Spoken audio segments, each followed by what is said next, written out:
chamaram Neila Alves Ferreira. Sou filha de um carpinteiro e uma dona de casa. Meus pais, eles eram semi-analfabetos. Minha mãe, vamos dizer a verdade, era completamente analfabeta. Nasci em uma casa no interior do Paraná, na cidade de Londrina, uma casa de piso de chão, fogão a lenha e um poço. Me recordo muito vagamente tanto do fogão a lenha, quanto desse piso de chão, quanto do poço, que era onde a gente tirava a nossa água para beber.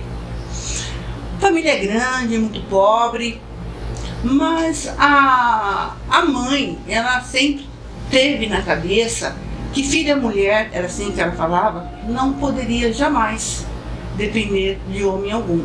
Na cabeça dela, era muito importante que suas filhas estudassem, muito embora ela mesma nunca tenha estudado.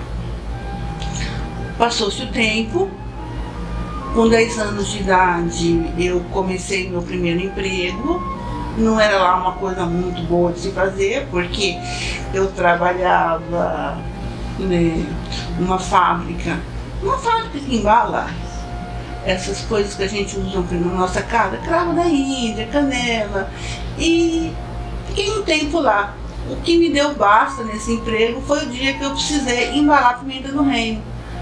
Olha, vou dizer, o servicinho difícil e doído, porque a partir do momento você encher um saquinho, 2 saquinhos, 3 saquinhos de pimenta do reino, vai tudo muito bem, mas a partir de um determinado momento, quando aquilo começa a impregnar suas mãos, começa a voar o vapor pro teu olho e pra tua boca, ninguém mais aguenta. Abandonei o emprego, que voltei para minha casa e avisei minha mãe, não volto mais lá, não vou fazer mais esse serviço. E continuei em casa fazendo os serviços domésticos, até que aos 14 anos comecei de fato a trabalhar, e aí não parei mais até hoje. Meus primeiros empregos são esses empregos que filhas de pobres arrumam, né? Balconista, esse serviço de contínuo. E até que eu estava já na idade de prestar vestibular, sempre estudando, trabalhava e estudava. Desde os 14 anos eu trabalhava de dia e estudava à noite. Quando eu terminei o 2º grau, fui trabalhar numa empresa no setor de cobrança e me pediram para trabalhar no caixa. Foi aí que eu aproveitei, porque como no caixa tinha muito tempo sem fazer nada, né? Que você dependia, era uma empresa de venda de pneus e não tinha assim tanta correria nesse caixa. Algumas pessoas me emprestaram apostilas e eu comecei no caixa a estudar para o vestibular. Eu iria fazer o vestibular de Direito e muito embora antigamente o ensino, tanto o ensino primário como o ensino médio, ele era um ensino muito bom. E você conseguia com isso ter uma base muito boa, mas mesmo assim, para você entrar, para você passar no vestibular, onde a concorrência é muito grande, ainda mais na faculdade que eu ia fazer, e fiz depois, que era a Universidade Estadual de Londrina, era bem complicado para você conseguir passar. Estudando no caixa trabalhando e estudando ao mesmo tempo, no caixa dessa empresa, eu entrei para a Faculdade de Direito em 1980, e sempre trabalhando e estudando. Colei grau terminei o curso em 1984 e em seguida me casei e mudei aqui para o estado de Mato Grosso do Sul. Aqui no estado de Mato Grosso do Sul, advoguei por 1 ano e em seguida fui morar em Dourados, onde morei por 8 anos. Lá em Dourados nasceram meus 3 filhos. E lá em Dourados foi nessa época também que eu descobri a Defensoria Pública do Estado, porque eu eu tinha acabado de me formar, vim para Dourados e fui procurar algum lugar para mim fazer um estágio, porque como eu estudava e trabalhava, eu não fiz estágio. E me indicaram a Defensoria Pública, ninguém me conhecia, então ninguém iria me aceitar como estagiária. Aí me indicaram a Defensoria Pública e fiz estágio lá. E comecei a conhecer um pouquinho dessa instituição, que lá no Paraná não tem. Até hoje a Defensoria Pública no Paraná é muito incipiente. Fiz meu estágio ali e em seguida, quando eu abri o concurso, eu prestei o concurso e entrei para a carreira. Trabalhei, em primeiro lugar, trabalhei na cidade de Rio Brilhante. Na época, Rio Brilhante não tinha asfalto, não tinha nada. Ia de ônibus para lá, quando você descia, colocava o pé para fora do ônibus, já era no barro, né? Era um barrão lascado, uma terra vermelha. E assim fiquei por um ano lá. Depois, morando em Dourados, aí me removi para Itaporã, que era bem mais próximo. E de Itaporã, acabei indo trabalhar em Jardim. Nesse meio tempo, meu marido precisou vir trabalhar aqui em Campo Grande, porque até então ele trabalhava de gerente na Caixa Econômica Federal no setor de informática em Dourados. Aí chamaram ele para vir para esse mesmo setor aqui em Campo Grande. Ele veio para cá e eu trabalhando em Jardim. Indo e vindo de Campo Grande a Jardim, eu fiquei uns 3 anos, até que eu vim para Campo Grande e aqui permaneço desde então. Nesse meio tempo, eu tive oportunidade que a vida me deu, que não dão para todas as pessoas. Eu tive a oportunidade, por exemplo, de, numa militância em defesa da mulher, ser presidente do Conselho da Mulher por 3 vezes consecutivas, né? Consecutivas no livro, alternadas, em outras vice-presidente, onde a gente pôde trabalhar muitos assuntos, inclusive ajudar no lobby para a instalação do laboratório de DNA, que é o laboratório que faz os exames hoje, inclusive para investigação de paternidade. Na época era o governo do PT, e a primeira-dama, na época, ela encampou pessoalmente esse pedido que as mulheres faziam, porque havia na época, muitos casos de estupro e barbaramente as mulheres tinham que tentar, através de um vidro, identificar aquele sujeito, se era aquele sujeito ou não era aquele sujeito que tinha cometido o crime com ela. Porque nós não tínhamos exame de DNA aqui no estado, principalmente para esses casos de estupro, e as investigações de paternidade, esses exames eram levados para fora do estado.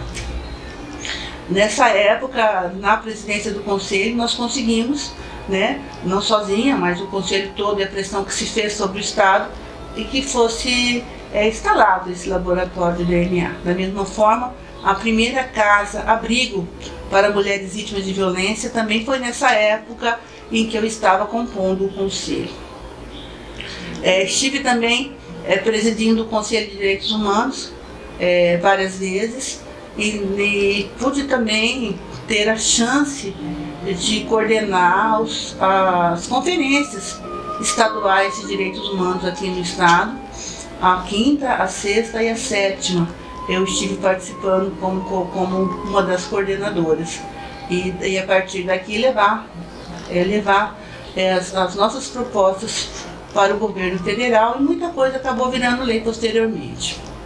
Nessa nossa briga, na época de militância na defesa da mulher, a pressão maior era para que se parasse de aplicar a lei dos juizados especiais da violência doméstica, porque, via de regra, a mulher denunciava o marido por estar sendo vítima de violência. Esse marido, ele ia para o juizado especial de pequenas causas e acabava transacionando no juizado de pequenas causas, às vezes ele aceitava entregar uma cesta básica como pena, e a gente sabia que várias vezes essas cestas básicas eram tiradas da própria dispensa da casa da mulher que apanhou. E com a Lei Maria da Penha a gente consegue superar isso, e não há mais aplicação do procedimento da Lei 9.099, que é a Lei dos Juizados Especiais na violência doméstica. Nessa minha caminhada na Defensoria Pública, eu pude participar de muitas coisas que, sob o meu ponto de vista, no meu entendimento, são coisas muito importantes para o estado de Mato Grosso do Sul. Lembro bem da briga do LGBT para a inclusão do nome social, que também é dessa época que eu estava no Conselho de Direitos Humanos. Também a questão da própria união estável entre casais do mesmo sexo, que o primeiro casamento coletivo que houve no Mato Grosso do Sul é mesmo para sedimentar, para mostrar para as pessoas que o amor ele não tem sexo, ele não tem orientação sexual. Amor é amor e não importa para nós quem é que se ama, a gente tem que respeitar. E que aos casais homossexuais é possível também, é direito também o casamento. Nesse sentido, junto com alguns órgãos do Estado, a Defensoria Pública, sob minha coordenação na época, nós realizamos o primeiro casamento coletivo em Mato Grosso do Sul, de pessoas do mesmo sexo. Foram 22 mulheres se casando. Foi um dos eventos mais emocionantes que eu já participei, porque a emoção dessas pessoas que se viam dentro de um órgão do Estado fazendo casamento e sabendo que estavam sendo respeitadas pelo Estado, que o Estado estava reconhecendo o direito delas de serem felizes juntas, essa emoção ela ficou impregnada no ar do local onde se realizou esse casamento. E dava a impressão que você poderia até cortar o ar com a mão, de tanto que você sentia essa emoção dessas pessoas. E não era só delas não, era dos pais, era das mães, era dos padrinhos que estavam lá, enfim, todas as pessoas que conheciam o sofrimento daquele casal ali que estava sofrendo preconceito e sabendo que a partir daquele momento iam se apresentar como casados legalmente. Foi muito interessante, foi muito legal e é uma coisa que eu não esqueço. Acho que pode até morrer, não vou esquecer esse sentimento que ficou no ar ali com esse reconhecimento do Estado em relação a essas pessoas.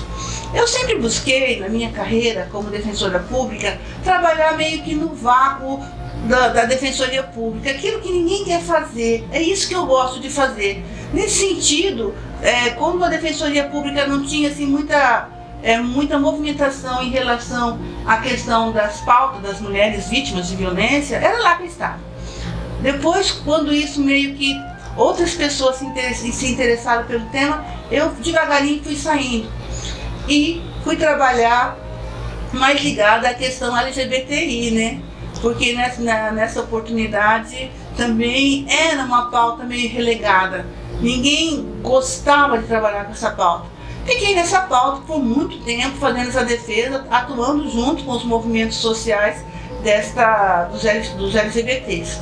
Em seguida, quando na Defensoria Pública despontou outras pessoas interessadas em trabalhar com esse tema, eu percebi que eu já era dispensável ali, eu fui para a pauta dos povos tradicionais e hoje trabalho muito mais ligada à questão indígena e quilombola.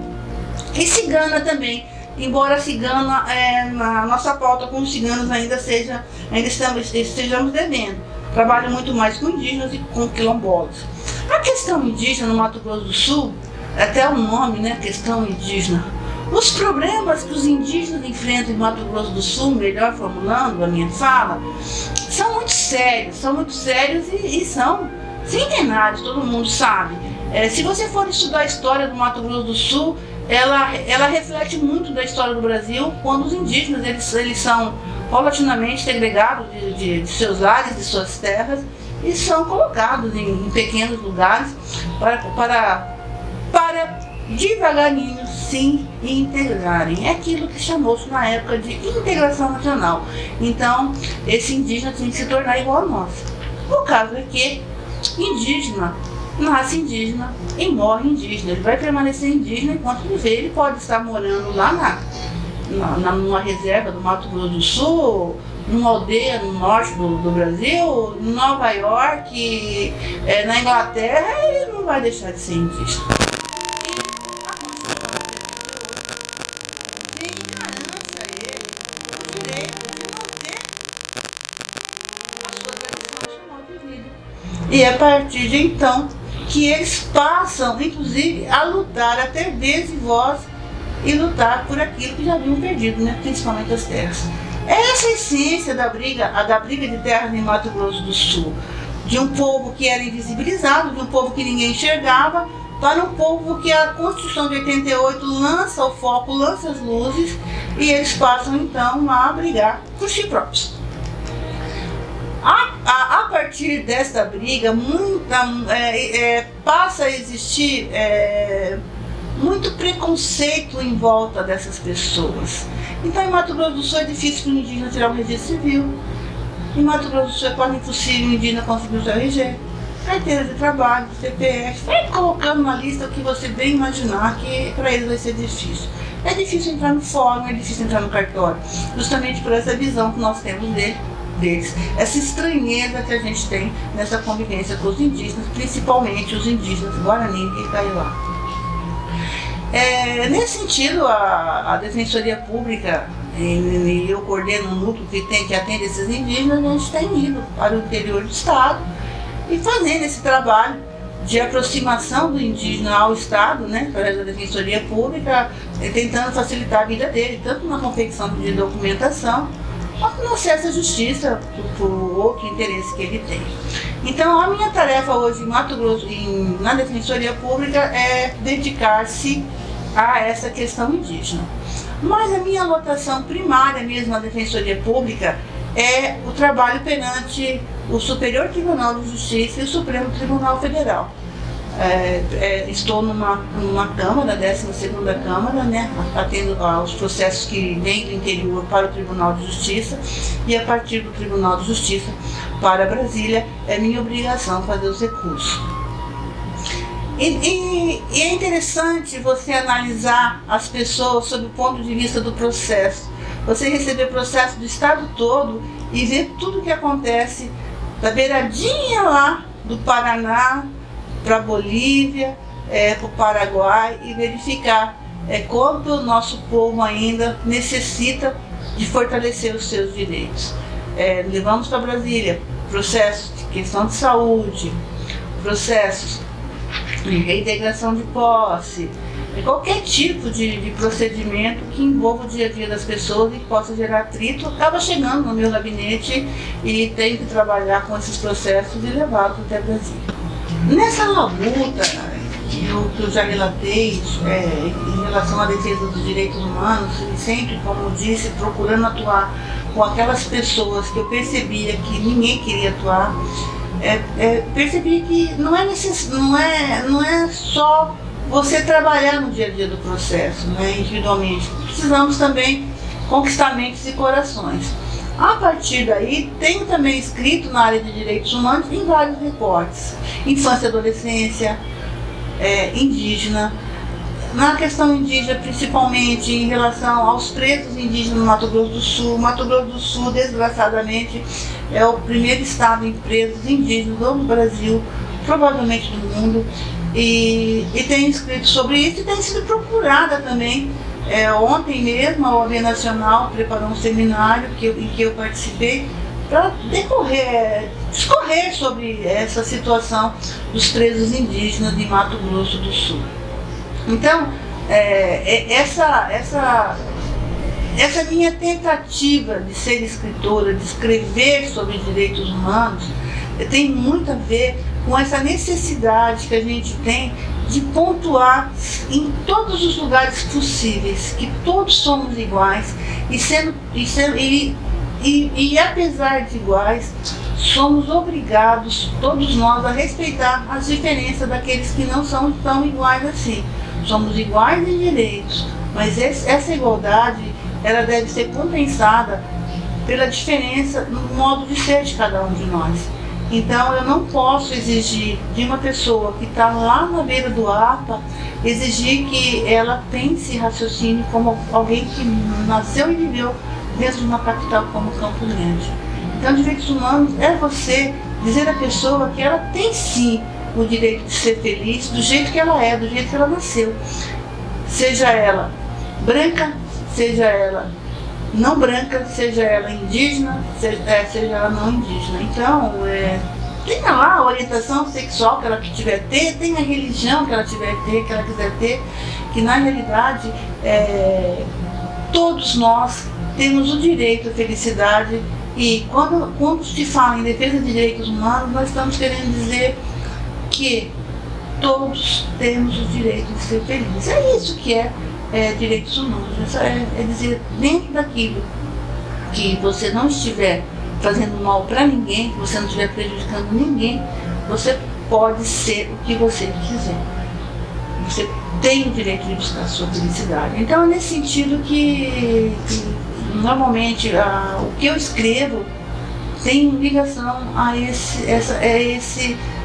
pontuar esse direito de viver bem, viver feliz, viver com saúde, né, direito de manter saúde, viver dentro de sua comunidade, dentro da sua casa, com a sua família, ter um nome, ser respeitado pelo nome que tem, ser respeitado por aquilo que a pessoa é. Então, nesse sentido, é o que tentando, né, pontuar essa minha posição em relação à defesa das pessoas serem o que elas querem ser, elas serem felizes do jeito que elas são, e que ninguém tem o direito de se intrometer nisso, desde que a pessoa não esteja fazendo mal para ninguém, e nem desrespeitando ninguém, nem invadindo o espaço de ninguém. Ela tem o direito de ser feliz, ela tem que ser feliz do jeito que ela é. Ninguém tem o direito de interferir na vida de ninguém para ditar para essa pessoa ou para ditar para essa pessoa o que ela tem que ser ou como ela tem que ser. Quem decide isso é ela própria. Na realidade, eu não tenho uma técnica em relação a isso. O que eu escrevo decorre daquilo que eu observo, daquilo que eu vejo no meu dia a dia, daquilo que me chama mais atenção e daquilo que me incomoda. O que me move normalmente é o incômodo e a indignação. Aquilo que me incomoda demais, aquilo que fico indignada é sobre aquilo que eu vou escrever. Então não existe uma técnica muito específica. Eu sou formada pela Universidade de Londrina, que é considerada uma universidade muito boa, ela é uma das melhores do Brasil. Mas desde que fui formada, eu participei de centenas de cursos sobre os mais variados temas e ainda participo. Fiz o meu mestrado na Universidade de São Paulo, na Universidade Autônoma de São Paulo, disso. E pretendo, quando me aposentar, ainda fazer um doutorado na Espanha ou em Portugal. Só não fui ainda porque eu acho que ainda faz falta aqui no trabalho que eu faço, que ainda não encontrei ninguém que faça, principalmente lidando com os indígenas. Mas assim que eu puder me aposentar, já tenho tempo para isso, assim que eu puder me aposentar, a ideia é fazer esse doutorado, complementar a minha educação com um doutorado na Europa, principalmente nessas faculdades que tenham essa verba mais de direitos humanos. Na realidade, o que eu estou dizendo aqui é que eu faço contraponto. Não é fácil, porque é mais fácil você aderir ao status quo. Aderir ao status quo é muito fácil. Então você vai na onda, você vai fazer tudo aquilo que estiver na onda e vai escrever sobre aquilo que está na onda. O que eu estou dizendo aqui é outra coisa. O que eu estou dizendo aqui é que existe no Brasil muita diferença entre as pessoas, existe no Brasil muito racismo estrutural, que não é culpa de ninguém, isso é da nossa formatação desde a história do Brasil colônia, o Brasil que viveu a custa de escravos, que enriqueceu as custas de escravos, o Brasil que escravizou indígenas, o Brasil que matou indígenas e estuprou mulheres. Então, quando eu falo em direitos humanos, eu estou querendo dizer o seguinte: vamos fazer o contraponto, não é fácil. Para isso, a primeira coisa que tem que ter é, como diz minha amiga Delas Neves, tem que ter o couro grosso. Porque, infelizmente, não são todas as pessoas que entendem essa postura nossa de querer justamente mexer naquilo que todo mundo acha que está certo, mas na realidade está errado. Por exemplo, por que uma pessoa do mesmo sexo não pode se casar? Por que ela não tem esse direito de se casar? Não tinha, porque agora tem, depois de muita briga tem. Por que essa pessoa ela não tem o direito de ter o nome que ela quiser? Por que não tem? Se ela também tem o direito de ser feliz tanto quanto os demais. Aí partindo para os indígenas. Por que o indígena ele não pode viver dentro da cultura dele, ele não pode cultuar os deuses dele? Por que ele tem que ser vítima de intolerância religiosa? Por que as casas de rezas indígenas têm que ser tacadas fogo, como acontece aqui no Mato Grosso do Sul? Então é nesse contraponto, é por esse caminho que a gente vai, e não é um caminho fácil não. Então a primeira coisa é você ter o couro grosso, a segunda coisa é estudar e a segunda coisa é observar onde é que está a insensatez desse nosso viver. Porque, infelizmente, se vocês observarem a nossa sociedade, pode ser a pior pessoa do mundo, pode ser o maior bandido do mundo. Enquanto ele for rico e ele estiver dando dinheiro para as pessoas, todas as nossas autoridades vão estar visitando a casa dele. Digo todas de maneira geral, mas boa parte vai estar visitando a casa dessa pessoa, vai estar comendo na casa dele, vai estar bebendo na casa dele.